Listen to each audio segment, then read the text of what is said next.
Vujudimiz uchun taom qanchalik zarur bo'lsa, ruhimiz uchun ham mutolaa shunchalik muhimdir. Assalomu alaykum. Statistika ma'lumotlariga qaraganda, atigi 30 daqiqa kitob o'qiydigan insonlar mutolaa qilmaydiganlarga nisbatan o'rtacha 2 yil umr ko'proq ko'rar ekan. Qiziq tomoni shundaki, bor yo'g'i 6 daqiqa kitob o'qish stressni musiqa tinglashdan ham tezroq kamaytirar ekan. Xo'sh, siz bir kunda kitob o'qish uchun qancha vaqt ajratasiz? Bir kunda kitob o'qish uchun qancha vaqt ajratasiz? Bir kunda kitob o'qish uchun ko'proq vaqt ajratish kerak. Endi iloji boricha vaqtga qarab uzog'i 1 soat. 1 soat, yarim soat. Uzog'i 2 soat. Vaqtimiz bo'lganiga qarab. To'g'risi desam, kitoblar hozir faqat internetda o'qiyapman. Men she'rlar yaxshi ko'raman. Yesenin, Bunin ruscha o'qiyapman. Internetda где-то shunaqa ko'p emas. 40 minut, yarim soat bo'lgan. 2 soat bo'lsa kerak. Bir kunda yarim soat, 1 soat. Hozirgi paytda universitet o'qiyotganim uchun vaqtim yo'q, lekin oldin taxminan 10 varaqlarcha, 20 varaqlarcha o'qidim. Vaqtimni bilmayman. Kitobga bog'liq. 5 soat. Asosan kechqurun 1 soat, 2 soat vaqt ajratadi. 1,5 soat, 40 minut vaqt ajratamiz. 1 soat yoki 2 soat vaqt yetarli. O'g'lim bilan dars qilganimda o'qiymiz birgalikda 1 soat, 1,5, uzoq bilan 2 soatlarda o'qiymiz. Keyin ishlari, shu yerda ishim bor, shuna qilib yuramiz. Bolaligingizni rang yoki qaysidir hid bilan ta'riflaydigan bo'lsangiz, qanaqa ta'rif berasiz? Rang bilanmi? Rang bilan ta'riflasam, oq rang bilan ta'riflayman. Qizil rangga o'xshataman. O'sha ta'mlar bilan bo'lsa kerak. Osh, uyda qilingan, oyim tayyorlab bergan osh, shunaqalar bilan ta'sirlasam kerak menimcha. Sog'inasizmi bolalik? Albatta, har bir kishi sog'insa kerak bolaligini. Beg'or. Yoshligidan katta bo'lib o'ynab yurgan paytlarni, maktab paytlarini albatta sog'inadi odamlar. Har bittasi. O'ynadim ko'chada. Men toza havo juda yaxshi yo'qdi meni. Daraxtlar, yashil nima bor, ot ko'chada juda yaxshi. Meni ham har doim yo'qdi da. Yashil narsalarni dunyo yaxshi ko'raman. Nu hayot, priroda, hayot o'sha yaxshi ko'raman. Oppoq rangda tasvirlayman. Qizil, ko'k, yorqin ranglarga, hidlarda gulga, gullarning hidiga. Rang bo'yicha menimcha sariq rang bo'lsa kerak. Bilmadim, oq rangga tasvirlash mumkin, beg'uborlik. Sariq rang musaffo osmonga o'xshatsa bo'ladi. Bolalikda qaytib kelmaydigan eng nima deydi, oltin davr deb baholayman. Bolalik zo'r davr. Oq rangga o'xshataman bolalikni. Pushtiga o'xshataman. Farzand tarbiyasidagi eng katta xavf O'zimiz bolalarimiz har kuni darsga qatnaydi, qo'shimcha darslarga qatnaydi. U paytda bo'lmagan unaqa darslar, bizda pulli darslar, hamma joy tekin bo'lganda. Hozir endi har bitta darsga qatnaydi. 3 ta o'g'lim bor, 3 talasi ham har xil darslarga qatnaydi qo'shimcha. Menimcha hozir telefon. Hozirgi kunda keng tarqalgan internet, ommaviy axborot, mavzu o'sha telefon. Ota-onadan mehr ko'rmaslik bo'lsa kerak. Jizak bo'lib qolish, asabiy bolani asabiy qo'rqitish, asabiga tegish, telefonga o'zini tashib qo'yishlari bo'lsa kerak. Xavf ijtimoiy tarmoq. O'sha mana bu hozir telefonlar ko'payib ketdi-yu. O'sha xavf hozir internetda. Ijtimoiy tarmoqlar, mobil aloqalar. Farzand tarbiyasi uchun shu men bu internet olamida men bu nima PUBG eng xato narsa deb o'ylayman, chunki telefon garochi kerak emas.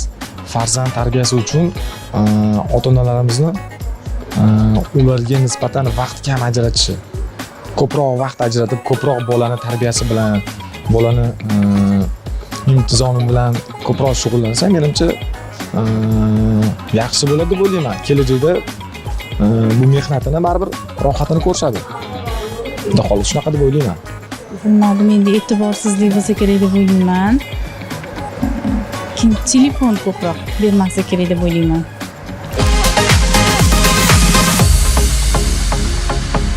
Bolalik umrimizning bahori, orzu va umidlar bilan uyg'unlashgan eng jo'shqin, eng samimiy davrdir. Bugungi ko'rsatuvimizda sizlarga o'zbek adabiyotining yorqin sari asarlaridan biri Tohir Malikning Alvido bolalik kitobini taqdim etamiz. Bu asar shunchaki qissa emas, unda adashgan taqdirlar, erta so'ngan orzular va har bir yoshni hushyorlikka chorlovchi hayotiy haqiqatlar mujassamdir. Assalomu alaykum, hurmatli tomoshabinlar. Bugun biz bir asar mutolaasi ko'rsatuvining yana bir efirida diydor ko'rishib turibmiz. Assalomu alaykum aziz kitobxonlar. Tohir Malikning Alvido bolalik asari. Asar o'z nomi bilan vidolashuv, xayrlashuv. Bolalik inson umrining eng go'zal, eng haroratli damlari. Inson umrining so'nggi yillari uchun urug' qadaladigan bahor fasli. Aynan shunday nomlanishi ham bolalik bilan xayrlashgan jamiyatning, ota-onaning, oilaning e'tiborsizligi tufayli eng go'zal umri bilan erta vidolashib, hayotning achchiq haqiqatlarini erta tatib ko'rgan o'smir yoshlarning qismati, taqdiri yoritilgan.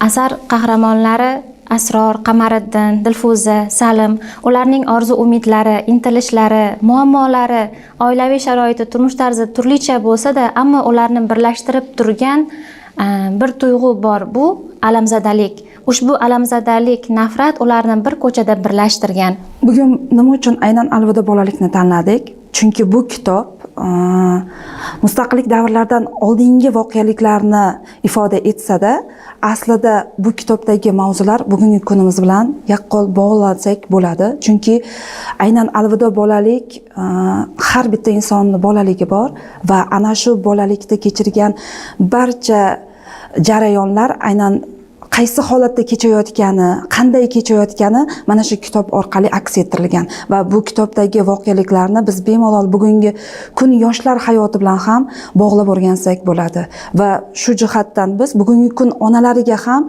aynan Tohir Malikning ushbu kitobini o'qishni tavsiya qilib qolgan bo'lardik.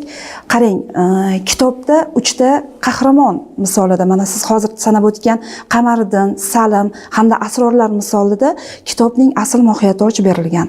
Kitobni yozishda maqsad ham kimnidir aybdor qilish emas, aynan jamiyatdagi nuqsonlarni ana shu insonlar orqali ko'rsatib berish edi-da. Bu kitobdagi yagona yutug'i joyini ham aytib ketish kerak. Undan avval masalan kitobning yagona yutug'i undagi eng salbiy qahramonlar ham siz ularni yomon ko'ra olmaysiz. Sababi uning bolaligi qanday o'tganini, uning ruhiy olamiga kirib, u haqda batafsil bizga ma'lumot bera olgan Tohir Malik. Endi 3 ta qahramon misolda oladigan bo'lsak, masalan Asror aqlli bola sifatida ko'rsatilgan. U matematika va gimnaziya maktabida o'qiyotgan joyida ota-onasi uni oilaviy sharoit tufayli oddiy maktabga olishadi va u otasi otarchi bo'lgani uchun otasi bilan birgalikda otarchilikka chiqishga majbur bo'ladi va o'sha majburiyat yuzasidan u ayrim joylarda o'qishlardan qoladi, behalovat tunlarni kechiradi-da. Mana shuni maktab va oilaviy sharoit tufayli bu bola jinoyat ko'chasiga kirib qoladi. Yoki bo'lmasam Salimni olaylik. Salim ijtimoiy himoyaga muhtoj ko'p bolali oilada tavallud topgan. Va o'sha Salimni ham oiladagi ayrim mayda ishlar tufayli farzandlariga ortiqcha vaqt ajrata olmaganligi sababli bola oilasidan oladigan mehrni vaqtida ola olmagan. Moddiy yetishmovchilik hamda ma'naviy yetishmovchilik natijasida Salim ham jinoyat ko'chasiga kirishga majbur bo'lib qoladi. Va qarang, har bitta bolani oilasi va atrofidagi muhit sabab jinoyat ko'chasiga kirishini juda chiroyli ochib berganda Tohir Malik. Yoki bo'lmasam eng jinoyat sifatida ko'rilgan va bosh qahramon bo'lgan Qamariddinni ham olsak, jinoyat ko'chasiga shunchaki kirib qolmaydi. Qamariddin orqali hech bir bola bu dunyoga jinoyatchi bo'lib kelmaydi. Xuddi shuningdek, Qamariddin ham jinoyatchi bo'lib kelmagan. Buning aynan mana shu ko'chaga kirishi, jinoyat olamida nomdor bo'lib ketishi Qo'shtirnoq ichida ana shu bunga ham sabab uning otasining o'zi, hatto o'zi ham bilmaydi-da kimligini, otasining kimligini bilmasligi, onasining farzandi quvonchidan bahra olmasdan aksincha hayotdagi o'tkinchi narsalardan quvonch olib yashashi, farzandini bolalar uyiga topshirishi hamda hattoki jamiyat odamlarining ham tashlandiqqa qaraganday muomala qilishligi Qamariddinni mana shu ko'chaga kirishiga sababchi bo'lib qoladi. Keling, yaxshisi biz mana shu qahramonlarning hayoti aks etgan kitobni ichiga bir nazar solsak-da, Dilshoda, siz kitobning ichiga kirib qahramonlarimizni hayotining boshlanish qismiga ozgina urg'u berib ketsangiz. To'g'ri aytasiz Dildora opa, hech kim jinoyatchi bo'lib tug'ilmaydi. Qamariddinning ham shu ko'chaga kirishiga aslida uning yengil tabiat onasi aybdor-da. Hatto o'zini otasini kimligini bilmaydi. U ona kim hayotimizda? Marhamat to'la bir qalb egasi, u shafqat timsoli, muvozanat ko'prigi. barcha eshiklar biz uchun yopilsa-da, onaning bari hamisha ochiqda. Qamariddin esa ana shunday mehr bulog'idan, mehr chashmasidan qonib suv icha olmadi. Aynan mana shu jinoyat ko'chaga kirishiga ham maktabdan qaytayotganida bir sinfdoshining otasini uni yetimligini yuziga solib haqorat qilgan so'zlariga ham katta ta'sir ko'rsatdi. U bolaligida otasini uchuvchi deb tasavvur qilardi. Keyinchalik urush qatnashchisi deb tasavvur qiladi. Yillar o'tib esa uning mana shu bolalik orzu hayollari bolaligida, o'zining hayollarida qolib ketdi. Hayot bilan, katta hayot bilan to'qnashuvda uni mana shu mehr bulog'idan suv ichmaganligi ham mana shu katta jinoyatlarga undadi-da uni. Asror haqiqatdan ilg'or bola edi, o'qimishli bola edi. U bu ko'chaga kirishdan oldin uni oldida 3 ta yo'l bor edi. Birinchi ko'chani boshida muallimi ko'rinsa, ikkinchi ko'chasida Hofiz otasi, uchinchi ko'chada Qamariddin ko'rindi va unga aynan Qamariddinning ta'siri kuchli bo'ldi. Nima uchun? Oilada otaning, onaning e'tibori kamligi va ustozning ham ta'siridan Qamariddinning ta'siri unga kuchlilik qildi. Jinoyat ko'chasining har bir ko'chasi azobli bo'ladi. Mana Asror tanlagan o'sha Qamariddinning yo'li ham aslida Asrorning o'limi bilan yakun topadi-da. Endi qarang, kitobda boshlanishida Tohir Malik bolalar koloniyasiga boradi va o'sha koloniyada bir bola bilan suhbati bilan boshlanadi kitobda asli va o'sha bolani asli o'zi jinoyat ko'chasiga kirishni xohlamagani va o'sha kirishiga sababchi bo'lgan atrofdagi odamlar haqida, boshqalarni ogohlantirish haqida kitob yozmoqchi bo'lganini unga bayon qiladi va unga aytadiki, sen o'sha kitobni yozishdan avval deydi, men shu haqida asar yozmoqchiman. Kel, yaxshisi bundoq qilaylik, men senga o'sha asar haqida har bitta asarimni bitta bobini tugatganda senga kelib o'qib beray, sen menga fikringni ayt deb u bilan shunaqa taklif kiritadi yigitga va o'sha yigitga taklif kiritgandan keyin yigit buni jon deb qabul qiladi va Tohir Malikni kutishni boshlaydi. Qarang, Manzil koloniyada bitta yozuvchini kutayotgan, o'zi kitobga oshno va kitob yozishni xohlayotgan bolaning ko'nglida yomonlik bo'lishi mumkinmi? Aynan mana shu joyida aslida har bitta jinoyatchining ham qalbida o'sha mehr oqibatli, hayotga tashna, insonlarni, olamni yaxshi ko'ruvchi bola yashiringanini anglash qiyin emasda. Shaytonlar yetovidagi zulmkor mamlakat. Bu yo'l ko'chaning oxirida azobli va xorli o'lim topasiz. Haqiqatda to'g'ri, lekin Asrorning o'limi juda achinarli-da. Qamariddinning nafratli so'zlarini eslang, tirik yetimlarga miltiq bering. Buni eshitib nafratdan ko'proq achinish, Qamariddinga nisbatan achinish tuyg'usini his qilasizda. Lekin deylik, xo'p, Salimning hayotida yetishmovchiliklar sabab bo'ldi deylikda. Lekin boy oilaning, mansabdor oilaning farzandichi? U ham jinoyat ko'chasiga kirib qoldi-ku. Mana shu yerda yozuvchi chuqur mushohadaga chorlaydi-da, har kim o'zi uchun xulosa chiqarish kerak-ku asardan. Qarama-qarshiliklarni qo'yadi-da. Qarang, bitta masalan Asrorni bedor tunlari bilan boshlanyapti. Asarning bobi bedor tunlari bilan boshlanyapti-da, u kechasi uxlolmayapti. U bilan sodir bo'lgan voqeani mushohada qilish, o'sha voqelikka chidolmaslik, o'sha voqeani ta'siridan chiqib keta olmaslik natijasida u tunlarni bedor o'tkazadi va uning bedorligiga onasi qanday javob beryapti? O'g'lim, uxlolmayapsanmi? Yomon tush ko'rdingmi? Sen ham charchayapsan. U uning bedorligini otasi bilan tuni bilan o'sha otarchi otasi bilan tuni bilan ziyofatlarda, ba'zanlarda yurishiga mengzayapti-da, o'sha bilan bog'layapti. Lekin aslida bolani qiynayotgan narsa boshqa edi. Ko'ryapsizmi?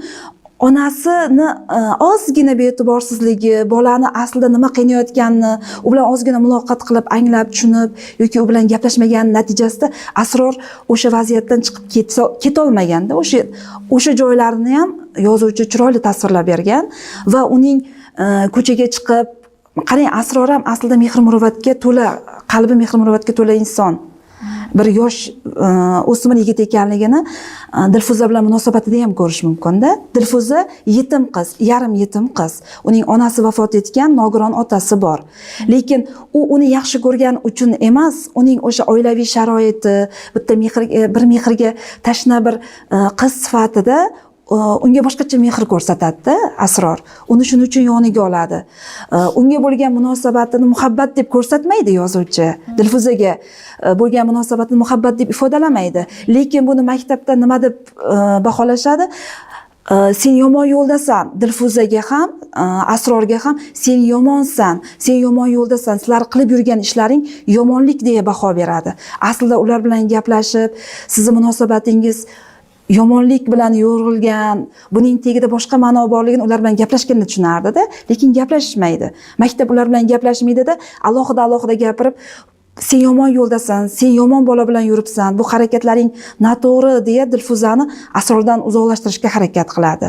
Lekin Dilfuza oilada ololmagan, onasidan ololmagan mehrni aynan Asrorning unga bo'lgan hurmati, e'tibori orqali olgan bo'ladi. Chunki Asror o'zining otasi bilan birga yurgan vaqtida ozgina pul orttirib Dilfuzaga berib turishi ham yigitning ichida juda bir mulozamatli inson. To'g'ri, bu asarni hamma o'qishi kerak. Faqat o'smirlar uchun emas bu asar. Chunki jisman yo'qotilgan, nobud bo'lgan boladan butun oila kuyadi, butun oila aziyat chekadi-da, lekin ruhan sindirilgan, ruhan yo'qotilgan o'smirdan butun jamiyat aziyat chekadi. Shuning uchun ham shu ma'noda ham bu asarni butun jamiyat uchun, kelajak uchun ogohlantirish sifatida ham o'qish mumkin. Yana bir qahramonlarimiz bor. Masalan, o'sha hali boshida ham aytib o'tdik, Salim o'zi aslida sportchi, ko'plab yutuqlarga erishgan, lekin bu asarda uni ham fojiasi bo'ladi. Uni ham mana shu jinoyat ko'chasiga kirgani, uning jarohatlanishi va shifokorlarni ogohlantirmasdan Qamariddinni uyida davo topmasdan yotib, o'sha joyda jon berishi, voqeliklar ham asardagi yana bir o'smirning hayotini ochib beradi-da. Asror qattiq ta'sirlanadi. Asror qattiq ta'sirlanadi. Endi qarang, mana asarda endi voqea sodir bo'lgan, ularni aslida nima qiynadi? Qarang, oddiy aqlli yigitni bitta o'lim, bir kishining elini, uni vijdon qiynadi. Uni vijdon qiynadi. O'sha vijdoni qiynalishiga bir odamning o'limi bilan boshlandi. Bu voqealar hammasi bir insonning o'limi bilan boshlandi. U o'lim qayerda sodir bo'lyapti? U o'lim o'sha o'smirlarga ham sotilayotgan o'sha alkogol ichimliklari sotiladigan joyda sodir bo'lyapti-da, qarang. Bugungi kunda alkogol yo'qmi? Bor. Bugungi kunda o'smirlar o'sha alkogolni iste'mol qilishmayaptimi? Qilishyapti. Va o'sha alkogol iste'moli natijasida va o'sha yerdagi odamlarning, alkogol iste'mol qiluvchilarning jamiyatga qanaqa nuqtai nazar bilan qarayotganini ham ana o'sha yerda sodir bo'lgan voqelik bilan ifodalasangiz bo'ladi. Masalan, o'sha voqeani ochishga harakat qilgan mayor Soliyev bilan bo'lgan holatni olingda. Mayor Soliyev ishxonaga xayollar bilan boradi. Bugun pensiyaga chiqaman, keyin nima qilaman? Doim ishda yurgan odam uyda o'tirishini tasavvur qilmay, yo yaxshi yana ishlasammikan, yana bitta jinoyatni bersa yaxshi bo'lardi degan mingta o'y-xayol bilan borib, unga asrorlar bilan bog'liq jinoyatni topshirishganda uning ichida o'tgan narsalarga qarangda, u ishini sevadi. U jinoyatni sevmaydi, u ishini yaxshi ko'radi, kasbini yaxshi ko'radi-da. Ana o'shandan keyin u o'ylaydiki, masalan, o'sha yerda ularga xabar bergan, asrorlar bilan sodir bo'lgan o'lim bilan bog'liq jinoyatni xabar bergan inson bilan muloqotdagi voqelikka e'tiboringizni qaratayda. O'sha joyda u kishi xabar beryapti-da. Men o'sha yerda bir qancha yoshlar, o'smirlar dedi, bir odamni o'ldirib kanalga tashlab yuborishdi deb xabar beryapti-da. O'lmagan bo'lishi ham mumkin edi.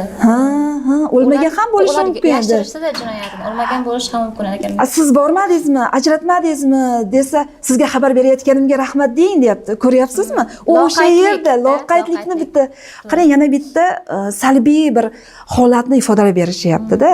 Bu har bitta voqelikda insonlardagi bitta salbiy qusurlarni chiqib beryapti yozuvchi. Endi qarang, o'sha yerda Soliyevga topshirilyapti. Soliyevga jinoyat topshirilyapti va Soliyevga topshirilgandan keyin Soliyev ishni nimadan boshlayapti? Tal'atni o'smirlar to'dasiga o'zi kasbini yashirgan holatda o'sha muhitga kirishidan boshlayapti-da. Nima uchun aynan Tal'atni qo'shgan? Chunki o'smirlar yoshida edi-da, u o'smirlar yoshida edi. Shuning uchun qarang, demak o'smirni o'smir tushuna oladi. O'smirning qalbiga yoshi kattaroq insondan ko'ra o'smirlar tezroq kirib bora oladi-da. Ko'ryapsizmi? O'smirlardagi unaqa o'tish davri, o'smirlardagi bo'layotgan jarayonlar aynan talatda ham bo'ladi. Qamariddin ichida o'tayotgan, asrorning ichida o'tayotgan narsalar Qamariddinni ham sodir bo'lishi mumkin-da. Ular bilan tezroq tillasha oladi. Ularda kuzatish imkoniyati Soliyevga qaraganda yuqoriroq bo'ladi. Lekin shunaqa joyi borki, kitobda Soliyev Talatni juda bir joyda chiroyli tanqid qo'yadi. Eslagan bo'lsangiz agar o'sha joyini, bilasiz, Talat Afg'onistonda urushda ishtirok etgan va uni ham ichida xuddi Qamariddinlarga kabi alamzadalik bo'ladi. Alamzadalik ular unda, lekin Qamariddinlarga nisbatan undagi alamzadalik jinoyatchilarga nisbatan edi. Farqini qarang. Barchasini otish kerakdir, hammasini otish kerak. Jinoyatchilarni hammasini otish kerak. Ular jinoyatchi. Agar birini o'ldirmasangiz, ular ko'payib ketadi. Biz ishimiz ortib ketadi. U jinoyatchilarga nisbatan nafrat ko'zi bilan qarardi-da. Unga Soliyev juda chiroyli maktab bo'ladi. U nima deydi? O'sha joyda Soliyev aytadiki, siz har bitta jinoyatchini qamayversak, har bitta jinoyatchini aybdor qilaversak, biz ularning sonini kamaytirmaymiz. O'sishiga hissa qo'shib qolamiz dedi. Ularni kamaytirish uchun esa biz ular bilan gaplashishimiz kerak. Ana shu jinoyatga sababchi bo'lgan jamiyatga biz boshqacha ta'sir ko'rsatishimiz kerak dedi. Ko'rdingizmi? U ichidagi agar deydi unga shart qo'yadi, qarangda, o'zini ishidan chetlashtirish uchun unga shart qo'yadi. Sen yaxshisi borda o'g'lim deydi, ichingdagi alamzadalikni o'ldirib kel deydi. Sen bu holatda hozir jinoyatchilar bilan kurasha olmaysan. Sen uni asl mohiyati, biz jinoyatni ochishni, asli jinoyat qilishiga sababchi bo'lgan omilni ochmasdan turib, uni jinoyatchi qilib qamab qo'ysak, unaqa jinoyatchilar soni ortib ketaveradi. Biz aksincha o'sha jinoyat sodir bo'lishiga sabab bo'lgan omilni topib unga qarshi kurashsak, demak biz jinoyatchilarni kamaytirishga erishamiz degan fikrni ilgari surgani uchun Talatda fikr o'zgarish bo'ladi.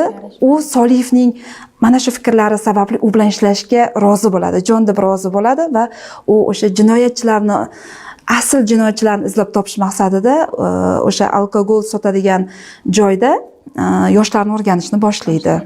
Qamariddin lekin bu sohada pishib yetilgan meva edi-da. Bu mayorning bu harakatlarini, Talatning harakatlarini u hammasini ich-ichidan his qilib sezib turardi va oxirgi iqrorida Asrorga pul berib, uni kuzatayotgandan keyin Talat bilan uchrashganda aytadi-ku, mayoringga aytib qo'y, o'zim boraman. U hammasini ssenariy bo'yicha bilib turibdi-da, chunki u pishib yetilib bo'lgandi. Bu dahshatli holatda bola uchun. O'smirini yosh qamoqxonaga borib kelgan, u hattoki o'sha militsiya xodimini qanday yo'l tutyapti, nima qilyapti, hammasini o'zi nazorat qila olyapti-da. To'g'ri. Qarang endi, chunki Qamariddin qayerda pishgan bu yerga? Bu o'sha koloniyada pishgan. Koloniyada. Yozuvchi yozish davomida o'sha koloniyada qancha yoshlar bilan birga bo'lgan, suhbatda bo'lganda, xuddi Qamariddinni bosh qahramon qilib olishiga ham sabab o'sha koloniyadagi bolalar bilan qilingan suhbati natijasi edi-da bu. U bola koloniyaga tushguncha bo'lgan vaziyatchi. U bola birdaniga koloniyaga borib qolmagan. O'sha koloniyaga yetib borgungacha bo'lgan davrda jamiyatning, atrofdagi muhitning Qamariddinga ta'sirini ham chiroyli ifodalagan-da. Masalan, u bolalar uyida siz avval boshida aytib o'tgan, o'sha bolalarcha orzu-havaslar bilan otasini, onasini kutayotgan boladan alamzada bolaga aylanishiga sabab o'sha oddiygina maktabga ketayotgan jarayondagi bolalarning o'zaro urushi. Qarangda, sen yetimsan dedi, sen hech kimga kerakmassan. Unga kerak emaslik hissini singdiradi-da. Seni onang ko'cha odami, ko'cha ayoli deydi.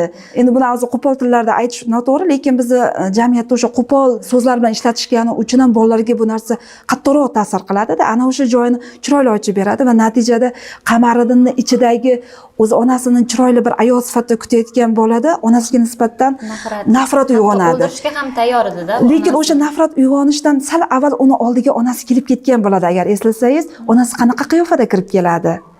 Eslasangiz, onasi u tasavvur qilgan farishta misol bo'lib kirib kelmaydi. Bolasiga mehrli bir ona kirib kelmaydi. O'shaning uchun ham bolaning ko'nglida qanaqadir alam yurgan bir paytda ko'chadagi odamlarning sen tashlandiqsan, sen hech kimga kerak emassan degan gapi bolaga ta'sir qilib ketib, u o'shalarni vajohat bilan uradi. Bunga hatto o'qigan, hayotni ko'rgan o'sha kaltak yegan bolaning otasi ham xuddi o'shanday munosabatda, farzandi kabi munosabatda bo'lib, tashlandiqqa munosabat qilganday munosabat qiladi-da Qamariddinga. Va uning ichidagi cho'g'iga nima deydi, kerosin sepganday bo'ladi-da, u bola yana ham kattalashadi-da. O'sha narsa kattalashadi va u birinchi marta o'sha odamlarga nisbatan qilgan qo'pol harakatlari sababli koloniyaga tushadi-da. Koloniya o'zi ma'lum, u yerda biz bolalarni unga o'xshab ko'plab jinoyat ko'chasiga kirib qolgan bolalar orasida ko'cha bolasi bo'lib yetishadi.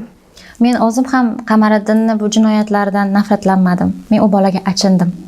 Ona sifatida va o'zimni o'smirlik paytida o'sha yoshga qo'yib ko'rib ham men u bolaga achindim.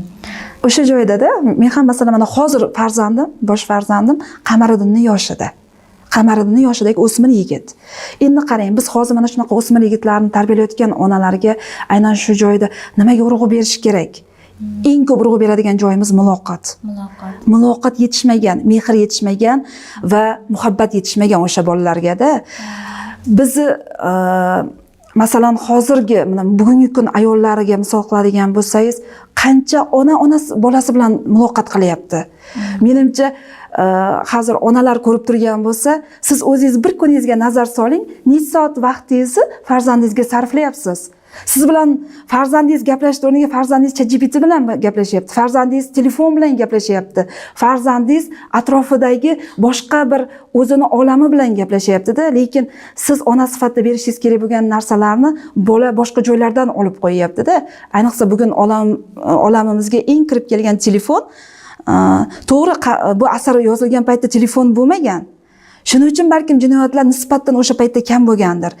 Lekin hozir jinoyatchi o'smir yoshlar o'rtasida jinoyat ko'p-da. Chunki mana Qamariddin misolda, Asror misolda, Salim misolda oladigan bo'lsak, demak muloqot bo'lmagan, mehr muhabbat kam berilgan natijasida biz farzandlarni eshitmayapmiz, ularni fikr qilishga o'rgatmayapmiz-da. O'shani natijasida mana shunday jinoyatlar kelib chiqyapti-da. Endi qarang, Soliyev, mana yana voqelikka qaytadigan bo'lsak-da, Soliyev qanday topadi jinoyatchini? Talat orqali. Talat qanday ishlarni bajaradi? U qanaqa qilib jinoyat olamiga kirib boradi? O'smirlar bilan u ham jinoyat to'dasiga a'zo bo'ladi. Ularni har kuzatadi, ikkitoda.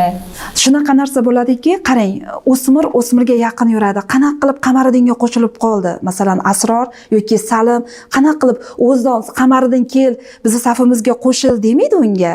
Qamariddin o'sha o'smirlar ko'p yuradigan ko'chada, ya'ni maktabga yaqin joyda o'zini to'dasi bilan o'tiradi. U atrofiga qanaqa qilib to'da yig'adi? U ko'cha bolasi bo'lgani uchun o'sha yo'lidan o'tayotgan bolalarni o'tkazmasdan menga pul olib kelib berasan. Ana shu pullarni olib kelib bersang, bu ko'chadan o'tasan degan shart qo'ygani uchun boshida qo'rqib pul berishni boshlaydi Asror ham. Dadasidan seni dadang otarchi ekan, o'shandan ozgina yoningga oz-oz olib qolasan, menga olib kelib berasan deb shart qo'yadi Asrorga. Asrorga ham o'z nafratini singdirmoqchi bo'ldi. O'z otasiga nafratni tarbiyalamoqchi bo'ldi Asrorda Qamariddin. Lekin oxirida Asrorni bu ishlarga aralashtirishni xohlamadi. Chunki u ikki xil odam edi-da Qamariddin. Baribir uni jamiyat shu ahvolga keltirgan bo'lsa, lekin uni qalbida o'sha bolalikdagi qolgan pokiza orzular, pokiza umidlar baribir urchib turardi-da. Oxirida o'sha Asrorni sen o'qishing kerak, sen olim bo'lishing kerak. Mana shu undovlar bilan uni bu jinoyatni ochilishidan uni qutqarib qoldi. Lekin Asrorning o'zini vijdoni uyg'oqligi, mana baribir o'zining o'y hayollari, o'sha qotillikni oldidagi o'zini aybdorlik hissi uni bu olamdan olib ketdi. To'g'ri, chunki u bu ko'chaga kirayotganda avval pul berish bilan kirgan, lekin Asrorda o'ziga nisbatan munosabatini u mehr deb qabul qildi-da. U uyidan, dadasidan, onasidan ololmagan mehrni Qamariddindan olgani uchun Qamariddinni o'ziga yaqin olishni boshladi. Keyinchalik Qamariddin undan pul ham olmay qo'ydi.